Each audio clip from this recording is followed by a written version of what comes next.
Hello friends, welcome back to our channel. నిన్న ములాన్పూర్ వేదికగా జరిగిన సెకండ్ టీ20 మ్యాచ్లో మన టీమిండియా సౌత్ ఆఫ్రికా టీం చేతిలో 51 భారీ పరుగుల మార్జిన్తో ఓడిపోయింది. సో ఫస్ట్ టీ20 మ్యాచ్లో ఎలా అయితే జరిగిందో ఇప్పుడు సెకండ్ టీ20 మ్యాచ్ దానికి రివర్స్ అయింది.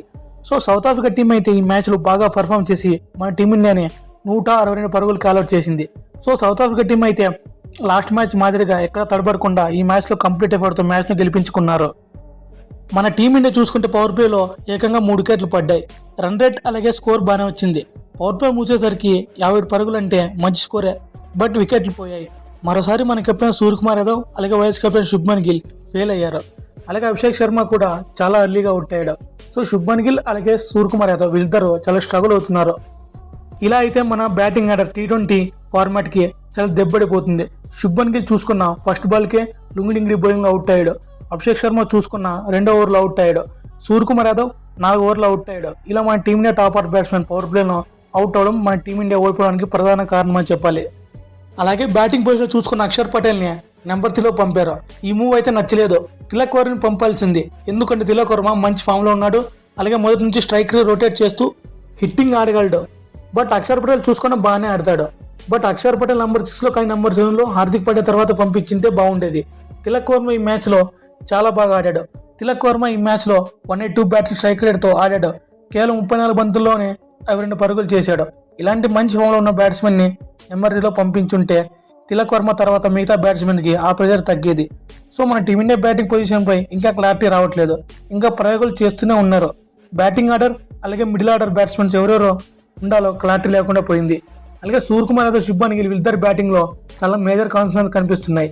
ఈ 2025 ఇయర్లో టీ20 ఫార్మాట్లో వీళ్ళ బ్యాటింగ్ యావరేజ్ చాలా దారుణంగా పడిపోయింది. శుభ్మన్ గిల్ బ్యాటింగ్ యావరేజ్ 23 ఉంటే సూర్యకుమార్ బ్యాటింగ్ యావరేజ్ కేవలం 14 మాత్రమే ఉంది. మరో 2 నెలలు టీ20 వరల్డ్ కప్ ఉండబోతుంది.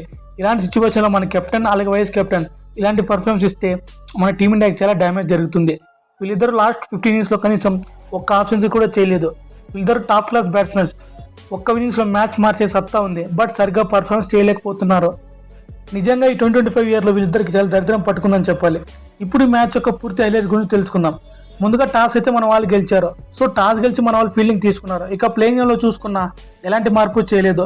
ఫస్ట్ టీ20 మ్యాచ్లో ఎలాంటి స్క్వాడ్తో వచ్చారో ఈ మ్యాచ్లో కూడా సేమ్ అలాంటి స్క్వాడ్తోనే వచ్చారు. ఇక సౌత్ ఆఫ్రికా ప్లేయింగ్ చూసుకున్న 3 మార్పులు జరిగాయి. మొదట బ్యాటింగ్ చేసిన సౌత్ ఆఫ్రికా టీం అయితే 213 పరుగులు చేసి 4 వికెట్లు కోల్పోయింది. సౌత్ ఆఫ్రికా టీం ఈ 213 పరుగులు కొట్టడానికి one of the main reason Quinton de Kock మొత్తం 90 పరుగులు చేశాడు.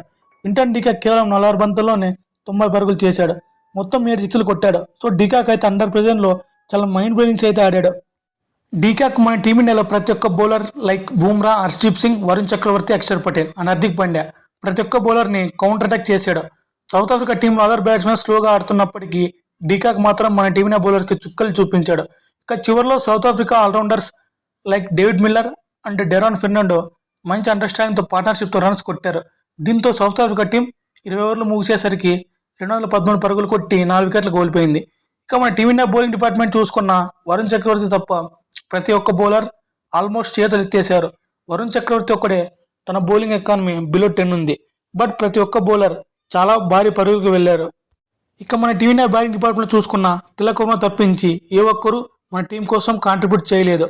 మెయిన్లీ సౌత్ ఆఫ్రికా బౌలింగ్ డిపార్ట్మెంట్లో మార్కో యాన్సన్ 3 కీలకమైన వికెట్లు పడగొట్టాడు. ఈ మ్యాచ్లో 90 రన్స్ కొట్టిన క్వింటన్ డికాక్కి player of the match award వచ్చింది. ఇది ఫ్రెండ్స్ ఇవాల్టి వీడియో. ఈ వీడియో మీరు చివరకు చూసినందుకు very very thankful to you. దయచేసి వీడియో కనుక నచ్చితే లైక్ చేసి సబ్స్క్రైబ్ చేయడం మాత్రం మర్చిపోకండి. Thank you for watching.